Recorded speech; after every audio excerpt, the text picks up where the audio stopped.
car travels 120 km from A to B at 30 km per hour but returns to the same distance at 40 km per hour. The average speed for the round trip is closest to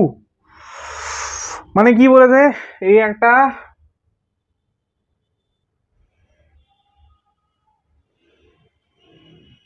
ও কি আঁকলাম টুই টুই টুই টুই টুই টুই টুই টুই আমি আসলে ভালোই আঁকি এখন ভুলভাল হয়ে যাচ্ছে যাই হোক এই একটা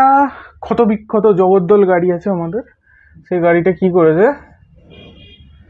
এটা পয়েন্ট এ থেকে বিতে গেছে বেটা ঠিক আছে এ থেকে বিতে যখন গেছে তখন ও 30 কিলোমিটার পার আওয়ার ভেলোসিটি নিয়ে বা স্পিড নিয়ে গেছে ঠিক আছে আবার বি থেকে এটা হচ্ছে এ থেকে বিতে যাওয়ার সময় বি থেকে যখন এতে আবার রিটার্ন ব্যাক করেছে তখন ও 40 কিলোমিটার পার আওয়ারে ফিরে এসছে তাই তো এবার আমাদেরকে বলেছে যে the average speed for the round trip is closest to গেছে 30 কিলোমিটার পার আওয়ারে ফিরেছে 40 কিলোমিটার পার আওয়ারে তাহলে অ্যাভারেজ স্পিড কত অ্যাভারেজ স্পিড হয়ে যাবে 30 প্লাস 40 বাই 2 তাহলে 35 পুরো জিরো বা মাইনাস কারণ এরকম হয় না ঠিক আছে এরকম হয় না মানে এটা খুবই স্বাভাবিক লোকে ভাববে যে 30 কিলোমিটার গেছে 40-এ এসছে স্পিডের অ্যাভারেজ করতে বলেছে দুটোকে যোগ করে 2 দিয়ে ভাগ করে দাও অ্যাভারেজ হয়ে গেল তাই তো আমরা শিখেছি অ্যাভারেজ করা তো এটা হয় না অ্যাভারেজ স্পিডের এটা হয় না অ্যাভারেজ স্পিডের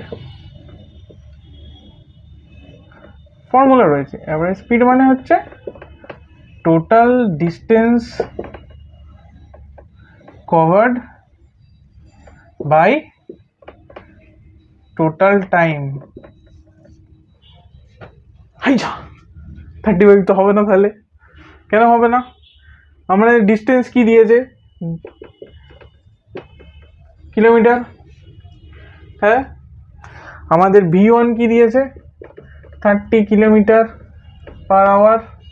V2 দিয়েছে 40 কিলোমিটার পার আওয়ার ঠিক আছে তাহলে আমরা কি জানি D/T1 is equals to V1 T1টা হচ্ছে ফার্স্ট বারে যে যেতে যে টাইমটা লেগেছে তাহলে T1 এর ভ্যালু কি হবে D/V1 তাহলে কত হবে 120/30 কত হবে তাহলে এটা 4 আওয়ার হবে সিমিলারলি T2টা আমরা বার করতে পারবো কিভাবে D/T2 is equals to V2 তার মানে কি হচ্ছে T2 এর ভ্যালু হচ্ছে D/V2 মানে 120/40 মানে 3 আওয়ার হচ্ছে তাই তো তাহলে আমাদের T1 বেরোলো কত 4 আওয়ার T2 বেরোলো 3 আওয়ার তাহলে অ্যাভারেজ স্পিড কত হবে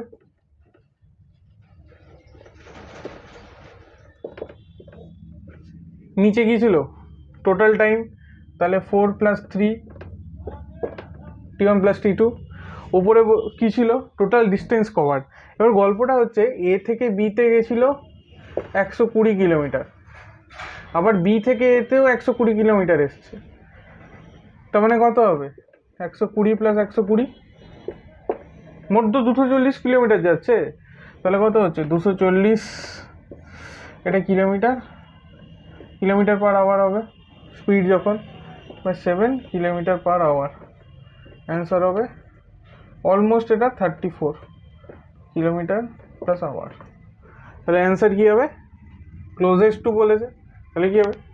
34 কিলোমিটার পার আওয়ার বোঝা গেল খুব ইজি অঙ্ক একটুখানি ভাবনা চিন্তা এদিক ওইদিক করলে ভুল হয়ে যায়